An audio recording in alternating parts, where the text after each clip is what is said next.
नमस्कार, इन खबर में आपका स्वागत है। क्या भारत और पाकिस्तान के रिश्तों में जमी बर्फ पिघल रही है?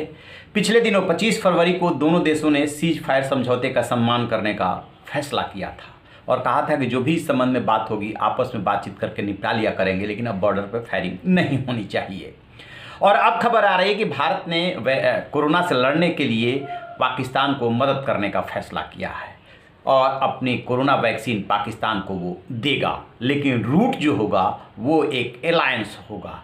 तो भी ये बड़ी खबर बनती है क्योंकि पाकिस्तान में जो अब यूज होने जा रही है वैक्सीन वो भारत से बनी हुई वैक्सीन होगी। आपको बता दें कि WHO की पहल पे और देशों की पहल पे एक अलायंस बना सितंबर 2020 में, global alliance for vaccination and immunisation, जिसको गावी भी बोलते हैं। और इसने ये तय किया कि जो भी गरीब देश हैं जो वैक्सीन खरीदने में समर्थ नहीं है या उनकी आर्थिक स्थिति ठीक नहीं है, उनको ये जो संगठन है वो फ्री में वैक्सीन उपलब्ध कराएगा। तो अब इसी संगठन के थ्रू भारत जो है पाकिस्तान को ऑक्सफोर्ड एस्ट्राजेनेका की जो कोविशील्ड है वो देने जा रहा है। 16 मिलियन यानी 1.6 करोड़ डोज तो इसी 15 मार्च तक पहुंच जाएगा पाकिस्तान। और इसके अलावा बाकी जो है मिड जून तक ये पूरा 4.5 करोड़ यानी कि 45 मिलियन डोज पाकिस्तान पहुंचेगा।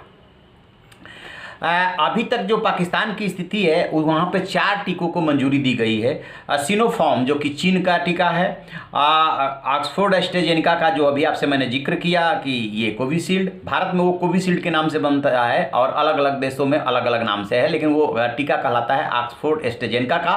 भारत के सीरम इंस्टीट्यूट ऑफ इंडिया से उसका समझौता है उसे उत्पादित करने का। उसकी शर्तें हैं कि भारत इतने लिए अपने लिए रखेगा और इतना उसे दुनिया को देगा। और जो तीसरा है वो है स्पुतनिक वी जो रूस का है, और एक है कैंसिनो बायो वो भी चीन का है। यानी 2 चीन के टीकों को और 2 जो है बाहर के टीकों को, एक रूस के और एक भारत के टीके को पाकिस्तान ने मंजूरी दी है। होता क्या है कि जब कोई भी वैक्सीन कहीं रिसर्च करके और उसका उत्पादन शुरू होता है, खोजा जाता है, तो वहाँ की जो संस्था होती है रिलेटेड वो तो उसको मंजूरी देती ही देती है। गाइडलाइंस होती है, उसको टेस्ट किया जाता है, जब वो गाइडलाइंस पे खरा उतरता है तो उसको मंजूरी दी जाती है। फिर संबंधित देश जिस देश को भेजा जाना होता है उस देश की जो अपनी बॉडी होती है वो उस पर मुहर लगाती है कि ये ठीक है कि नहीं है। तो पाकिस्तान ने इन 4 टीकों को मंजूरी दी है। तो इस तरीके से अच्छा, ये जानकारी कहाँ से निकल करके आई? जानकारी यहाँ से निकल करके आई कि पाकिस्तान राष्ट्रीय स्वास्थ्य सेवा के जो सचिव हैं आमिर अशरफ, उन्होंने लोक लेखा समिति जिसे PSC भी बोलते हैं उसके सामने जो प्रेजेंटेशन दिया था उसमें ये बताया था कि ऐसे ऐसे हम टीका हमें भारत से मिलने जा रहा है। और अभी तक पाकिस्तान में जो वैक्सीनेशन हुआ है 27.5 मिलियन लोगों का वैक्सीनेशन हुआ है जो फ्रंट लाइन वॉरियर हैं। और ये जैसे ही 45 मिलियन पहुंचेगा तो पाकिस्तान का जो फ्रंट लाइन वॉरियर है और जो बुजुर्ग हैं काफ़ी हद तक कवर हो जाएंगे।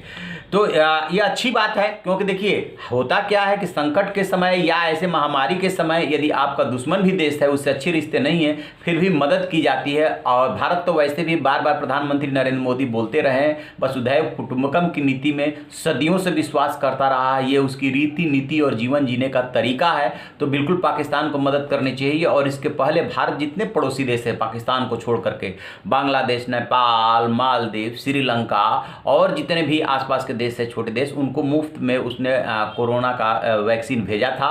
और कुछ जो है कमर्शियल भेजा था, यानी कि एक लिमिट तक उसने मुफ्त में दिया, उसके बाद जिसको चाहिए वो कमर्शियल तरीके से उसको लेगा। तो भारत जब सारे पड़ोसी देशों की मदद कर रहा है तो उसमें पाकिस्तान भी अब शामिल होने जा रहा है। ये बात अलग है कि रूट जो है वो अलायंस बना है।